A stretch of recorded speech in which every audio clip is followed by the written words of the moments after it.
On debate. Président. Alors, chers collègues, c'est la deuxième fois que j'interviens sur le thème de la durée du mandat des membres des comités, ou ce qu'on appelle maintenant la portabilité des comités. C'est un sujet qui me tient beaucoup à cœur, alors excusez-moi si parfois cela paraît. Alors, j'ai décidé de revenir à la charge cette année encore contre la proposition qui était initialement issue du groupe des sénateurs indépendants et qui propose d'invalider la règle actuelle qui stipule qu'un sénateur est nommé dans un comité pour la durée de la session. Aujourd'hui, seulement 36 sénateurs ont connu l'ancien système du duopole qui existait au Sénat depuis 1867 et qui a pris fin avec le processus des nouvelles nominations en 2016. La plupart d'entre vous, 56, n'avaient pas connu l'ancien système. Et plusieurs sont au Sénat depuis peu et n'ont pas été exposés aux enjeux de la modernisation du Sénat. Certains n'ont pas eu le temps, en tout cas, de se poser la question sur la raison d'être de certaines règles. Cela est dangereux quand on veut les changer et que la majorité pense que tout ce qui provient de l'ancien système est forcément mauvais. Certaines règles, comme celles que le rapport vise à contourner, existent ici depuis la Confédération et elles existent ailleurs dans le monde. Alors pourquoi l'ancien Sénat partisan accepte-t-il qu'un sénateur qui change d'affiliation puisse conserver son siège pour la durée de la session? Cela semble faire peu de sens dans un Sénat où la ligne de parti était prédominante. La raison est plus simple qu'il n'y paraît. Malgré tous les défauts de l'ancien système, les leaders des caucus partisans étaient néanmoins pragmatiques et savaient qu'il était abusif d'interdire la participation officielle d'un sénateur à un comité pour la simple raison d'un changement d'affiliation. Cette interdiction est en fait une attaque directe au droit à l'indépendance d'un sénateur et à son privilège. Rappelons que nous prêtons serment à Sa Majesté la Reine Élisabeth II et non à un parti politique, à un caucus ou à un groupe de sénateurs indépendants. Si un sénateur croit qu'il peut mieux s'acquitter de son mandat constitutionnel en changeant d'affiliation, c'est son droit. Le groupe ou le caucus ne peut lui enlever son siège en comité puisque c'est le Sénat lui-même qui a attribué les sièges en comité. Le groupe ou le caucus n'a qu'un rôle instrumental dans cette opération. Le groupe ou caucus ne possède pas de sièges dans les comités et contribue à les répartir entre les sénateurs. Selon le règlement, le véritable pouvoir de décider de la composition des comités appartient essentiellement au Sénat. C'est le Sénat qui alloue les sièges en comité et c'est le Sénat qui peut enlever les sièges à un sénateur. La proposition devant nous est un affront au pouvoir du Sénat et l'adopter est encore une fois un précédent dangereux. En vrai, cette proposition vise à donner du pouvoir au groupe ou caucus au détriment de l'indépendance d'un sénateur, on pourrait même dire au leader des groupes ou caucus. Et pourtant, le groupe ou caucus n'a pas ce pouvoir. Cela est tout à fait contraire à l'esprit de la modernisation du Sénat que nous avons entamé. La règle actuelle qui assure la portabilité des sièges de comité au cours d'une session est une règle qui permet à un sénateur d'accomplir pleinement son devoir constitutionnel au Sénat et dans les comités. Cette règle protège l'indépendance d'un sénateur. Si elle est adoptée, la proposition de cession dont nous sommes saisis pourrait conduire à une violation potentielle de privilèges. Par ailleurs, le fait est qu'un groupe ne peut pas conserver un siège de comité qu'il n'a pas. Le groupe contribue à l'attribution des sièges en comité, mais au bout du compte, c'est le Sénat qui nomme les membres des comités. C'est le Sénat qui peut modifier la composition des comités. Protège l'indépendance des sénateurs et permet également d'assurer une répartition équitable des tâches entre tous les sénateurs. Chacun des sénateurs pouvant bénéficier d'une tâche équivalente, ou à peu près.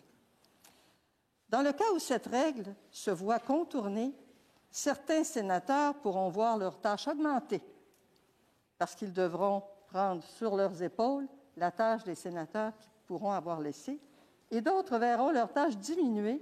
Les groupes qui pourront accueillir des nouveaux sénateurs devront leur céder des places. D'expérience, pour accomplir son rôle correctement, chaque sénateur ne peut vraiment siéger à long terme sur plus de 2 comités de taille moyenne. Alors, si un sénateur qui décide de changer d'affiliation devrait abandonner ses places en comité, celles-ci devront être comblées par d'autres membres du groupe. Certains devront siéger dans 3 ou 4 comités selon les cas, et le groupe qui accueille un nouveau membre devra lui céder certaines places. Certains pourraient se retrouver avec un seul comité. Avouez que cela n'est pas très équitable, ni efficace, ni proportionnel. Les leaders du groupe du sénateur indépendant disent souvent que le principe de proportionnalité est le principe le plus important et qu'il faut protéger ce principe à tout prix. Mais qu'est-ce que ce principe implique vraiment? Let us discuss for a minute. Discutons un instant du principe de proportionnalité. Il s'agit en effet d'un principe important, mais c'est un principe opérationnel qui nous permet de traiter chaque sénateur de manière égale. Il s'agit d'un outil permettant d'effectuer le travail de répartition des sièges. La portabilité des sièges de comité permet de protéger la proportionnalité à tout moment. Si un groupe perd des membres, sa proportion au sein du Sénat diminuera. Il est logique que sa proportion de sièges en comité diminue en conséquence. Un groupe ne peut pas maintenir l'importance du principe de proportionnalité au début d'une session, puis choisir de ne pas en tenir compte lorsque des membres décident de quitter leur groupe. Le principe doit toujours être appliqué et dans les 2 sens. Les raisons données par le groupe des sénateurs indépendants en comité pour adopter cette proposition manquent de substance. En fait, on peut se demander si le GSI ne désire pas obtenir la majorité absolue au Sénat afin d'imposer ses vues. Qui sait? Chers collègues, ne vous laissez pas leurrer par un discours théorique sans fondement. Et n'oubliez pas que dans un Sénat moins partisan et plus indépendant, le groupe est au service du sénateur et non l'inverse. Le groupe est le facilitateur pour les sénateurs.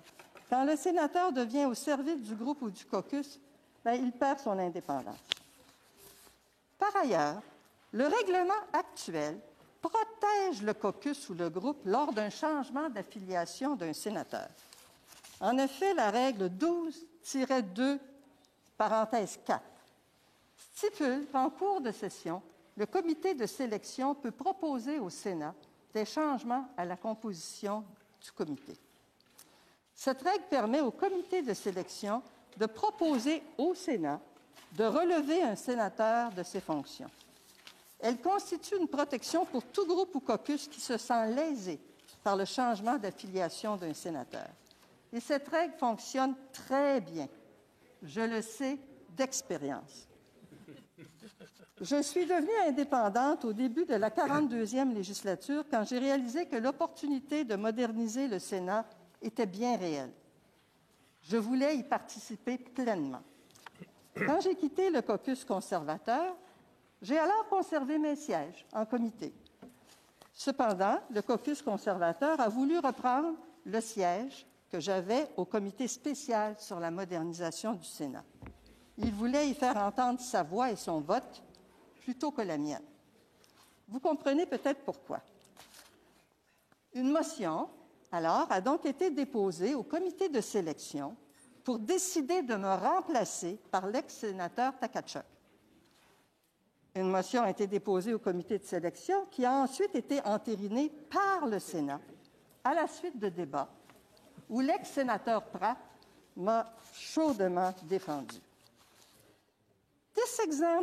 Cet exemple montre clairement que les règles existantes permettent à un groupe ou à un caucus d'agir s'il se sent fortement touché par le changement d'affiliation de l'un de ses membres, tout en respectant en même temps l'indépendance d'un sénateur individuel. Il est bien équilibré, mais un groupe doit faire valoir ses arguments d'abord devant le comité de sélection, puis au Sénat, Il respecte le fait que le Sénat est souverain. La proposition du GSI est clairement un recul dans le processus de modernisation du Sénat. Je me permets de dire également qu'il nuit aux sénateurs nouvellement nommés au Sénat. Un nouveau sénateur peut se sentir dépassé quand il arrive au Sénat. Il ou elle ne sait pas trop ce qui l'attend. Les appels se multiplient pour l'inviter à joindre un groupe plus qu'un autre. Et les pressions sont fortes sur les nouveaux sénateurs pour rejoindre le groupe dominant. En effet, c'est une question de nombre. Un nouveau sénateur recevra fort probablement plus d'appels du groupe le plus nombreux. Si tous les nouveaux sénateurs rejoignent le groupe le plus important, le Sénat reviendra rapidement au système où une majorité absolue domine. C'est le majoritarisme. Et je n'y crois pas. La modernisation du Sénat vise justement à combattre cette situation. Et la règle qui existe depuis la Confédération ne créera pas le chaos. Senator Hu. Le sénateur Wu a dit en comité, et je cite, « Le sénateur a obtenu le siège au détriment d'un collègue. Retirer le siège au groupe serait un affront à l'équité procédurale et une insulte aux collègues qui ont joué selon les règles du groupe. » Donc, les règles du groupe. C'est faux. C'est une conséquence de la méthode choisie par le GSI pour attribuer les sièges. Je vais vous expliquer.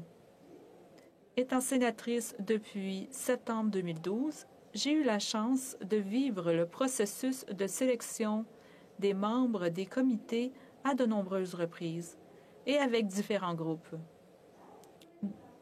Comme le sénateur vous l'a expliqué jeudi dernier, voici comment cela fonctionne au GSI. Tout d'abord, le comité ou le groupe accepte une série de critères pour l'attribution des sièges de comité. Bon, ça va pour le moment. Ensuite, chaque sénateur envoie ses préférences au leadership. Bon, ça, c'est commun. Ensuite, le leadership attribue les sièges de comité à chaque sénateur et négocie individuellement avec eux lorsqu'il y a un problème. À première vue, cela semble génial. Et ça semble normal. Mais il y a un problème avec cette méthode. Elle manque de transparence. Elle manque de transparence. Par 2 fois, j'ai fait l'expérience d'un processus beaucoup plus transparent. Une fois, avec la première génération du GSI, lorsque fut la sénatrice Ellen McCoy en était la leader, et récemment avec le GPS. Dans les 2 cas, les préférences des sénateurs individuels étaient connues de tous à un moment ou à un autre pendant le processus. En fait, les sénateurs n'ont pas les mêmes préférences.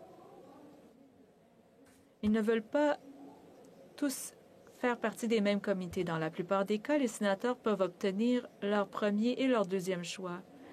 Et lorsque la demande de certains sièges de comité est supérieure à l'offre de sièges, la transparence, le bon sens et le respect mutuel aident à résoudre les cas exceptionnels qui peuvent se produire 10 % du temps au maximum. Si je puis me permettre, l'attribution des sièges avec plus de transparence résout de nombreux problèmes. L'argument selon lequel le sénateur obtient un siège au détriment d'un autre collègue disparaît. Chers sénateurs, je vous invite à voter contre le 2e rapport qui contourne une règle sage, équitable, pragmatique et ancienne. La règle 12-2.3 est fondamentale pour préserver l'indépendance d'un sénateur vis-à-vis d'un caucus ou d'un groupe. Ne laissez pas certains dirigeants ou ce rapport faire indirectement ce que les règles ne nous permettent pas de faire directement. Je vous invite à voter avec votre conscience. Merci. Senator McFedrin. Sénatrice McFedrin.